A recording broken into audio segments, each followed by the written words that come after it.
Hey everybody, it's Mike with Dad Playtime, and I know last time in solo mode we played WWF Wrestlefest. I explained why I love it so much, and how it's my favorite game, and how it got me into wrestling. So, my wife can thank this, I guess.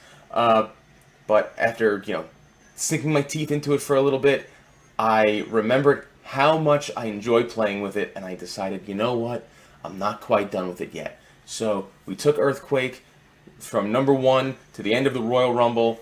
We conquered that. I think now it's time that we go into the tag team division, we, ruffle some feathers, and we see what we can do there. So let's check it out. Alright, so Saturday night's main event, we're going to do some tag matches, and you can either be, you can be Demolition, or I don't think I can avoid being the Ultimate Maniacs. I mean, what a squad. How would they have ever lost if they really, put their heads together? I love the Mega Powers. The Mega Powers were great, but this is the squad. These were the two icons of their time. Am I right? The Ultimate Warrior, Raising the Roof, Hulk Hogan. He has to have had a hearing problem because he's always asking the crowd to repeat themselves. And I remember... we lead off against Demolition, too. It's so amazing. Demolition was over, and they were just, right out of the ring! We're immediately taking things to the outside, and yeah, sure, just a legal shot, with steel chain with steps. And now pile driver onto the steps, and we'll do a little sleeper. I better get back in the ring. No. This could go south. Oh!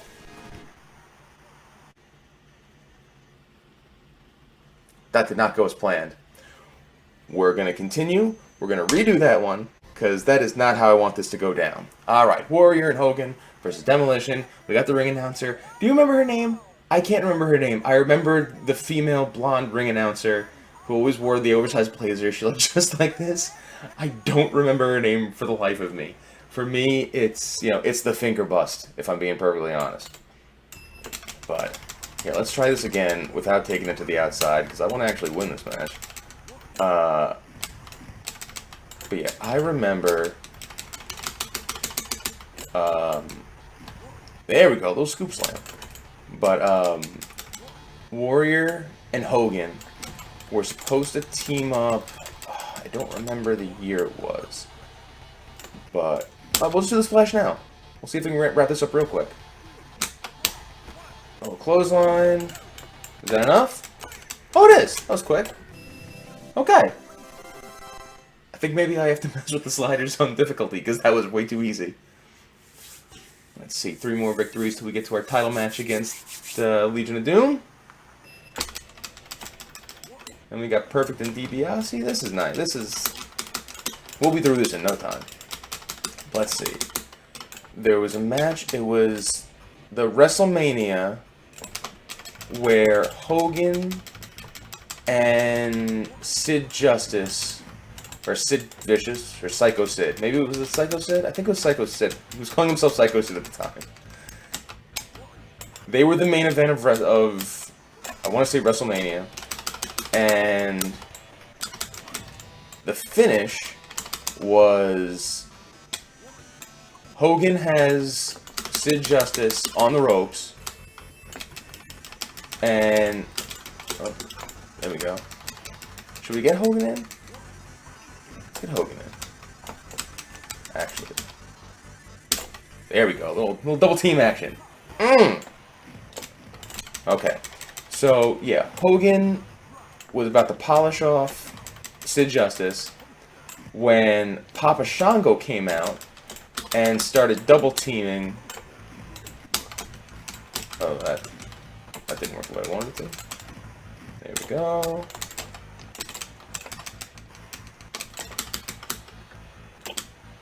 There's the boot. Here comes the leg drop. Oh, we'll do 2. Yeah, sure. 2 leg drops, and the pin. Here comes the Warrior. Oh! Oh, that cheeky Warrior.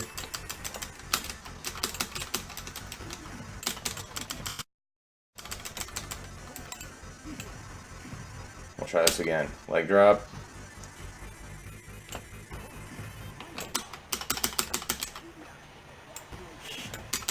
Uh-oh. We're in trouble. I'm gonna have to go to the Warrior.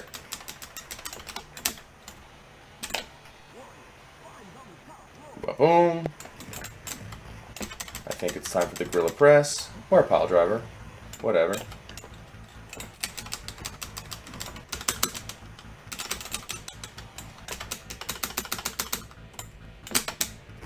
Oh! Big diving clothesline. Into the splash. Here comes Hogan with the boot. And he's gonna go for the leg drop. That's two. So anyway, okay, back to what I was saying. So it's Hogan and Sid Justice. Or Sid Vicious. Psycho Sid. Whoever. You know who I'm talking about. He drops the leg. He's about to win the match. Papa Shango comes out. It turns into a squash. They start double teaming Hogan. He's outnumbered. They can't do anything with him. Ugh, I'm in trouble. But here comes the Ultimate Warrior, back from parts unknown. He was, I want to say, I think it was a steroid thing or injury thing. Probably steroid thing if I'm remembering correctly. So anyway, he's back. He comes to the rescue, saves the day. Now Hogan and Warrior are on the same side for the first time, and it's all supposed to be set up for a tag team match at SummerSlam with Hogan and Warrior versus the team of Psycho Sid and Papa Shango. Sounds great. Here's the problem. One, the whole spot got blown up because Papa Shango was late to interfere in the match. So to keep everything going, Sid had to kick out of a leg drop, which only the Ultimate Warrior had done at that point. You don't kick out of finishers in the 80s and early 90s. It's just not something that happened. Now it's like, oh, it takes 3 F5s to take down Roman Reigns or whatever it is. That's just not the way wrestling was back then. Your finisher was your finish. Let's see, can I get this guy to... There we go. We'll do a splash. But yeah, so anyway, Papa Shango was late, so now Sid looks like $1,000,000 because he just kicked out of the leg drop, which no one had ever done before, except Warrior. But you know what I mean. So already it was off to a shaky start. Then afterwards, I want to say it was Warrior that had to leave, but the match just never happened. Sid, I think, went to WCW. Papa Shango got blown up because he was, they weren't too fond of what happened to him.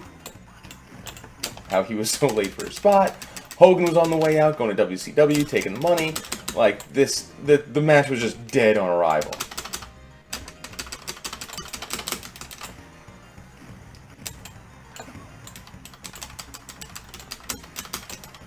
And there's my man, Earthquake. I've already spoken at length about how great I think Earthquake was. He and Boss Man, the best big men, for my money, and I totally let Sergeant Slaughter hit me from behind in that. What's the matter with me?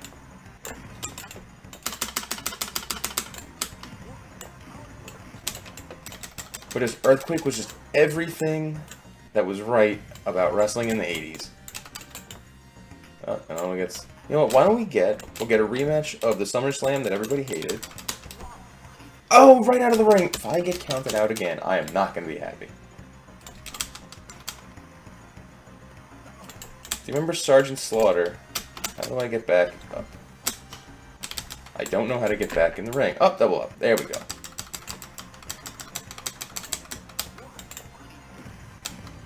Actually, both of these guys have history with Sergeant Slaughter. I remember Slaughter took the title from Warrior. I think that was at a SummerSlam. But there was some foreign objects that were involved. Or maybe, oh no, that was Macho King hit the Warrior with his scepter. His scepter that Ted DiBiase had bought for him. So that's what, Macho Man does with, does with gifts. He breaks them over people's heads. Real class act, that Macho King. But yeah, Macho King hit the Warrior over the head with his scepter. And that, always go for that second leg drop. Never go for the second leg drop. You don't need it. But anyway, so yeah. So Slaughter used that interference to... we'll go for another leg drop. To take the title from Warrior. And then Hogan was the one that was next in line for a title shot for whatever reason. And he then represented America to take the title back from Slaughter, and that was right in the middle of the Iraq War, and everybody hated the idea of that match happening. The war was already over. It was just this total cop-out to try and stir up false patriotism or whatever. I can go on about this all day.